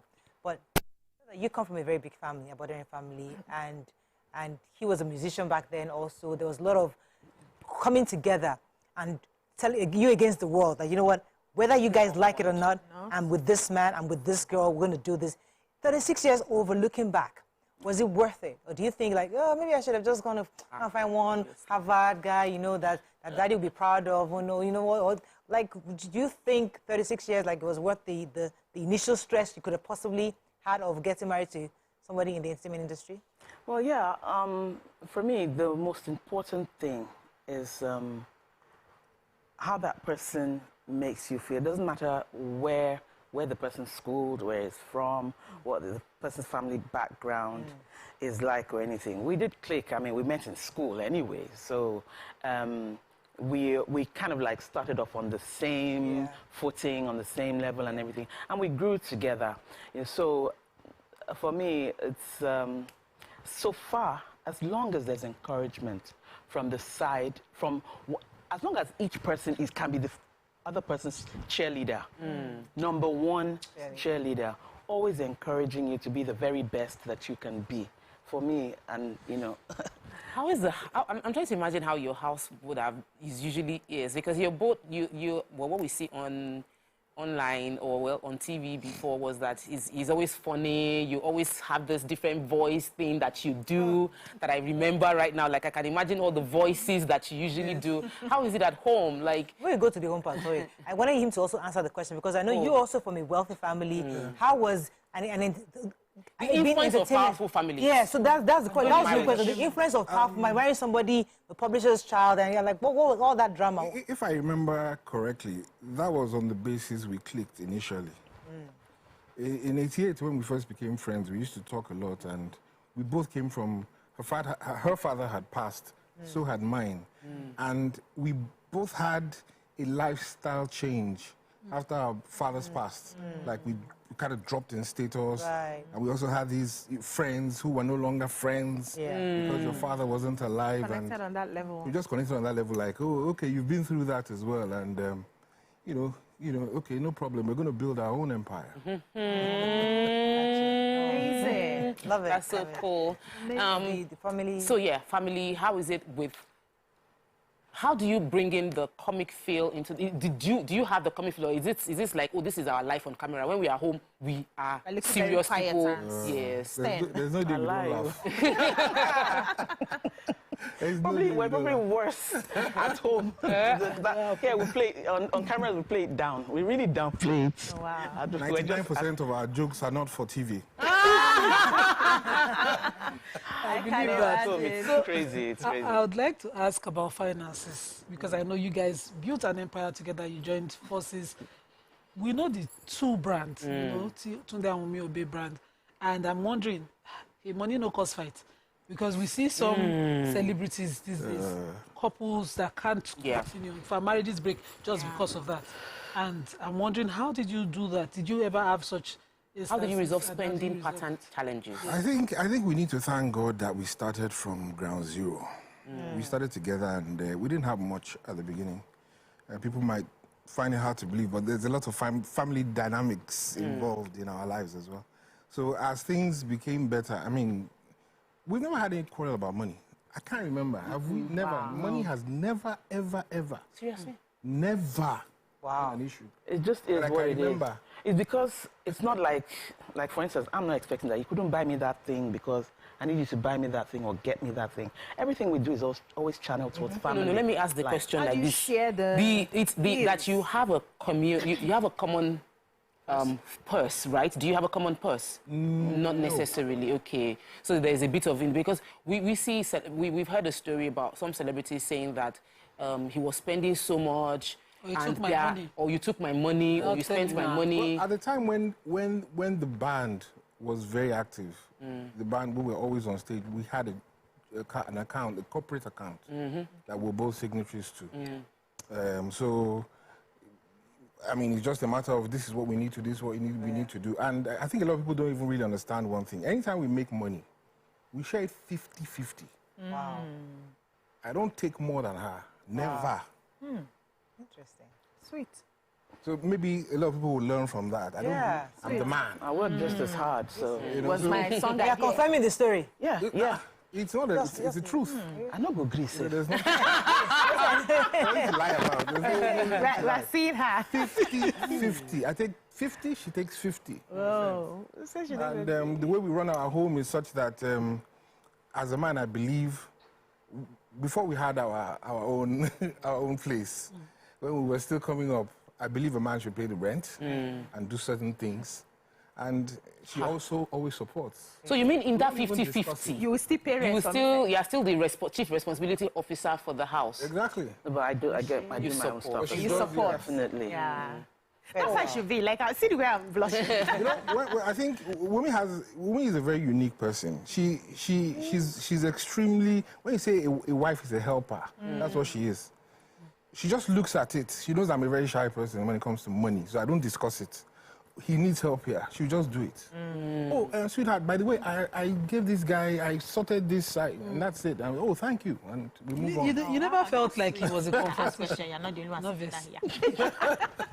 So I want to know how, what your fight language is, how you resolve issues. Conflict resolution. You know, sometimes couples have different, just the way we have our different love languages, they have their different fight languages. Some people want to be left alone. Some people want to have that conversation now. How did you both start, and how have you now agreed to, or what you have agreed that works for you? I think we're both talk it out people. Yes. We talk it out. Sometimes, like for instance, I may see him, maybe he's not happy about something. I don't know what it is. And he's not saying it. I'll be like, I'll just remove myself from that space. Like, okay, there's bad energy in the air, or there's negative vibes in the air. So I just remove myself from that space until he's ready. Such and such. Yeah. He's ready. Same with you? Yeah, you see, we have this thing. We've agreed that we're both educated enough not to use negative language. Oh, yeah. When we're discussing or having any kind of conversation with ourselves. Amazing. Stupid, yeah, all those kind of insults never come up. So when I'm angry or when I'm very upset and I don't trust myself to express myself, you know, in a way that is civil, I stay away for some time. But she knows because I'm always disturbing her. I'm kind of the kind of person that's always joking and laughing, you know. So if I stop talking, because then she knows, okay, it's something wrong, let me give him some space. But I don't know what it is. I mean, but you respect him enough to say when he's ready, something is wrong. He will talk about it. That's good. I hear a lot of you mutual guys respect. are always in public. And if it was happening in public, is there a code that you people used to tell you? There's a look. There's a look. Yeah, is there a look? Sign language? You have sign language. We had that in public before. When we were younger, Wunmi is very bubbly. But as she's getting older now, calming down. I can feel I'm missing the bubble. I'm missing it too. I'm missing her bubble. Many years ago, Wunmi is all over everybody, and sometimes I'm like, calm down, you know, calm down, you know. So she gets. But let's discuss growing older together. 36 years. There are multiple seasons in a woman's life. Yes, even me right now, I'm not understanding myself. And I'm totally different. I married in my 20s as well. Like you're different in your 20s, you're different in your 30s. You're different when you're giving birth, you're different when the children are in secondary school. It's a different experience in university. How has the changes, and I'll start with you because I know it's more, women tend to be more expressive with the changes in our lives. How has it been relating with her in those different seasons? Sometimes are you just looking at her like, Initially, I didn't used to understand it. I think, oh, maybe she's done. You know, she's just done. She's tired. You know, because sometimes I tell myself, like, you know, I'm happy. But is she happy? You know, sometimes you wonder, it's been so long, so many years, and you just wonder, is she bored? You know? So I don't know. So sometimes when she starts to, but after a while I started understanding it, that everything was coming with age. You know, when she turned 40, there was something she did. I don't want to talk about it here. maybe she will say it by herself. When she turned 50, there was another thing. You know, then you just see that she'll say no, this, and you'll be like, what's going on? But I think if you love somebody enough, you work with them. You know, because I mean, if I throw my tantrums as well, she understands. She understands. Okay. Like to hear your own version of this. What did you do at 40? Give us gist. Well, not really like that, but one of the first things that happened was that when I was turning 40, the question to myself came up: what do you have to show for that period up till now? Like, first of all, for your entire life, then you now ask yourself, from when I got married till now, what do I have to show for my life? You find that at a point, like all these years, all I've done is be a wife and mother. I go to school, I get talents, there are things, so many things, and I ask myself that I've not achieved any of this. Or you start to question everything, and then you grow angry, bitter, resentful, hurt. You know, so many emotions come about, and you now start, so initially you'll be like, no, can't continue like this, can't continue like this. By the time 50 came, was like, right, I'm done. It's my way or the highway. That was it. If I'm not going to, if I don't, I'm doing me now. And if I don't, otherwise, I'm done. I have to do me because I've paid my dues. I've done everybody else but myself all these years. It's time to look out for number one. You know, so those phases, you know, I mean, I'm thinking this to myself, but hey, you can imagine the way I was expressing it. But what would you have done if you had said, okay, the highway? Like, we're not doing you. But there's love now. The way you were, where I was at. It was the highway. Highway, no. Where I was at, I can almost relate. And this is why I can relate, because I'm happy that we have this conversation. Lots of women I'm 43 years old. And I'm getting to that point where I'm asking some hard questions to myself. And I'm asking myself tough questions. My husband is asking me, are you happy? He keeps asking me that question. Are you happy? Because you come to me, he's like, are you Is there a club they go for that class? He keeps asking, and I'm like, leave me, I'm okay. But in my heart, I'm like, wait, there's something. So I'm happy that you're saying this. He started maybe seeing some changes in you. Yes, he will be talking, and it's feel like he's talking like a radio, like I'm not listening. Like I'm blank. Changes. It's like maybe you're looking, because women always tend to be I think this is my logic. I might be wrong. I think women who are in very, very stable marriages, maybe they have it so easy. That's what I think. Because I think some women have so much stress in their marriage that they don't even have time to start thinking, oh, is he doing me? I'm telling you, because he doesn't even have your time. It's when you have a man that has your time. But sir, I agree. Genuinely. I think it's both ways. So I get this question every time. Are you happy? Are you like, do you want to really know? Because it is, I think the emotions, the thoughts, I don't know where they're coming from. They're just from my feet all the way to my head. Yeah, it's hormonal. We must acknowledge their hormonal. Do you realize that as women change and their attitude changes in the marriage, that some husbands don't even notice? That's the worst one. Some people are married to men. I don't want to experience that. Some people are married to men who don't even pay notice. Attention. They don't pay attention to you. Wow, that's horrible. You can be sulking, you can be moving. He's doing his own thing. See, I think we should You'll be going through that on your own. What you said. But your husband asks you, are you okay? Are you okay? It's because he's watching, he's connected. I want to go back to what you said. Is it that we are spoiled? Because let's think about it. A woman who is having a man that's not coming home, that is actually either having a side chick spending money that is stressing you. You won't worry about all these things that we're worried about. Statistically, Nigeria don't have statistics, but global statistics show that women divorce in 40s and above women come mostly from the women. So something happens hormonally to women in their 40s. It's been biologically explained. It is important that we share that information and men are aware that, yes, women get discontent above 40 and most of them file for divorce. And the discontentment comes from... If you did not ask that question, divorce would have happened. The discontentment comes from the fact that you feel what you said. We have made sacrifices, and you're thinking, okay, what is it? You see other people that are doing flourishing. You're also losing estrogen. So what that does is that's your laxity to accommodate is going gradually. So now things get at you. Now you're acting like the man the way he used to act before, because as you get older as a woman, you're becoming the man. You're very right. So that's what happens. Now I like the fact that you mentioned that because you are paying attention, we are blessed with good marriages, and that's why you will see them still standing strong after those phases. If you happen to be in a home where they are not paying attention to you, at some point, if you are financially empowered, you carry your bag and the marriage collapses, and you cannot even explain why the marriage has collapsed. Yes, so like, I didn't do anything. Exactly, they never do anything.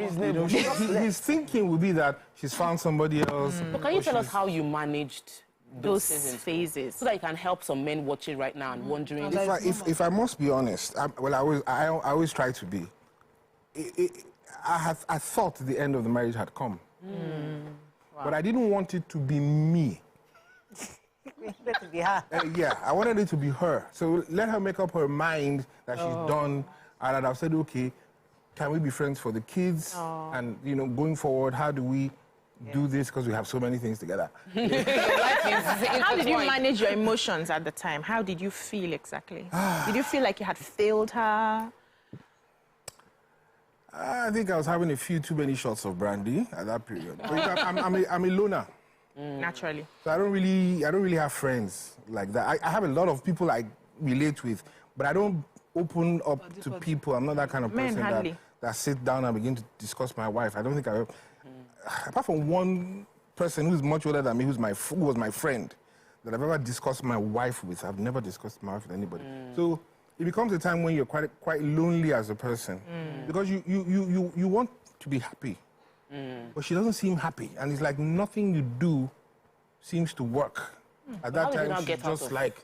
How did you get out of that? You know, and most of the time, first of all, their first thought is that you are seeing someone else. Oh, wow. So there's that thing that they will think that there's got to be somebody else. And I'm saying, so I once said it too. I said, you men are just overrated. You're not feeling cool. It doesn't have to be someone else. I want to be with me. I want, you know, I need my time, my space. I want to look out for me. Yeah, you know, self-love. Self-love. That's what it is about. Sometimes you want your space. You just want to be by yourself and reflect on your whole life. I think the secret to helping a woman get over that period is to always still make her feel, I love you. And then leave her alone. Give her her space. It's not enough, have you? Love her and give her I love you. When they say I love you, No. It might not be, but when he leaves, you think about it, that this man loves me. Because you know, I mean, it got to a point, she had to be honest with herself and says, no, I'm being a jerk.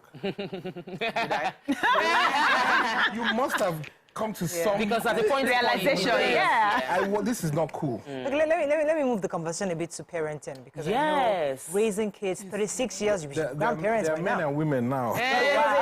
36, come on, you're grandchildren. 25 marriage. No, 20, I was 36. We've been together for... So how has it been raising children, especially together, coming from... Yes, you say you had similar backgrounds, but how was it, especially when you have knowledge, you're thinking, one is reading about parenting, one is like, I don't care, I'm going to do how my father taught me.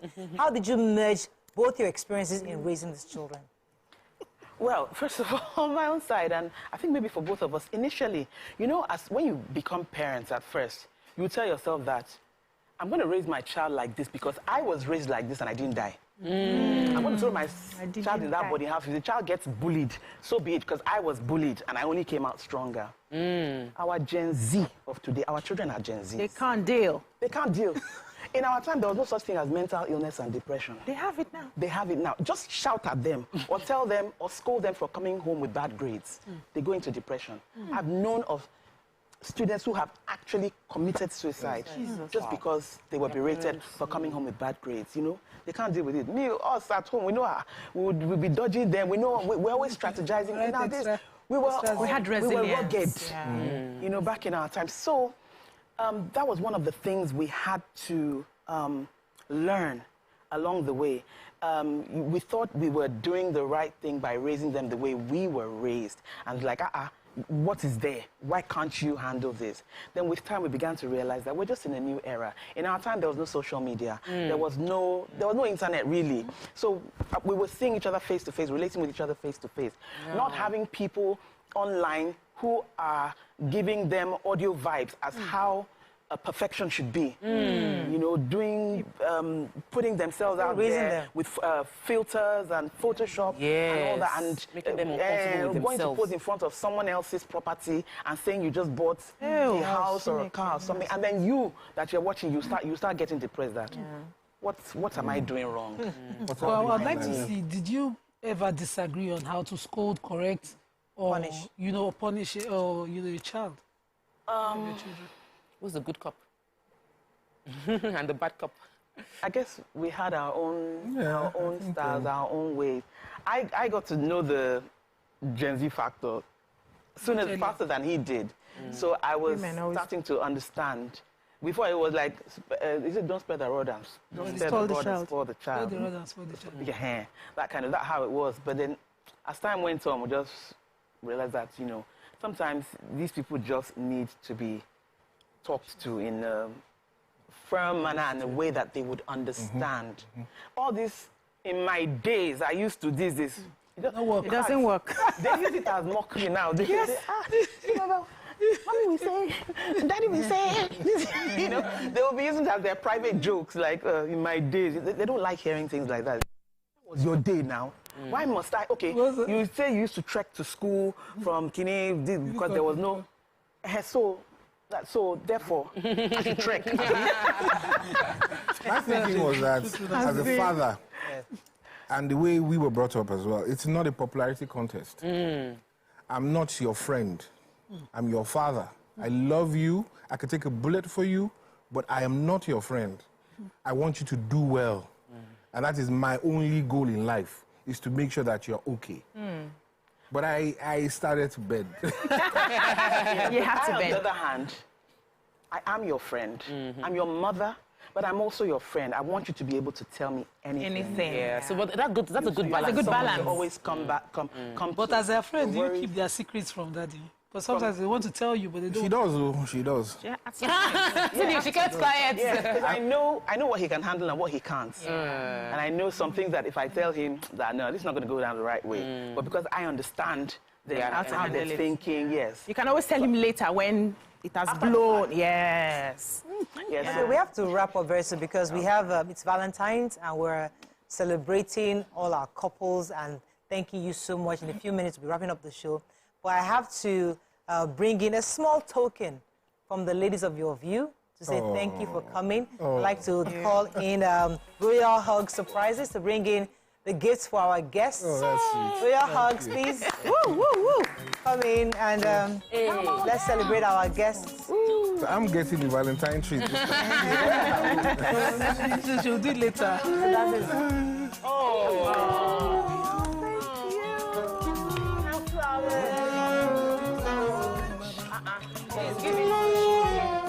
No, she's giving We get the saxophone. Thank you so much. Thank you very much. We just wanted to celebrate you and wish you a happy Valentine for coming to join us. Thank you for coming. We really appreciate you sharing your love story with us, sharing lessons. Nigerians, we've learned from you. Even we have learned from you today and understand that, you know, it takes two to come together, to choose to work together. Thank you so much. Any final words? No, we just appreciate you. Thank you. All of your gifts that you shared with the world at the time we were growing up. We looked up to you. We are happy that you're still there as a model for a lot of people out there. It's not our turn to watch you guys. So we're watching you, and you guys are doing how do I put it? Exceptionally well. Thank you. So I have to thank Blesses Art again for our studio.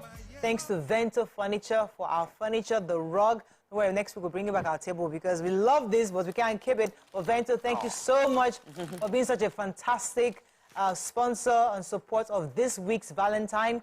Also, thanks to Royal Hug Surprises. Thank you for the lovely gifts you're giving to our guests all week long. And today was Tolu Lamidi's birthday. We forgot to greet her. Happy birthday, Tolu Lamidi. God bless you. She's one person that she always knows everybody. Running around. Like the female version of the Lakpo. She always contacts you for events and everything. So she's always your connect for anything. Tolu Lamidi, thank you so much. Happy birthday. God bless you. Thank you again. Thank you for coming. God bless you. Have a fabulous weekend. Join the Your View Pigeon tomorrow, 9 a.m. Don't miss it. See you Monday. Bye for now. Bye.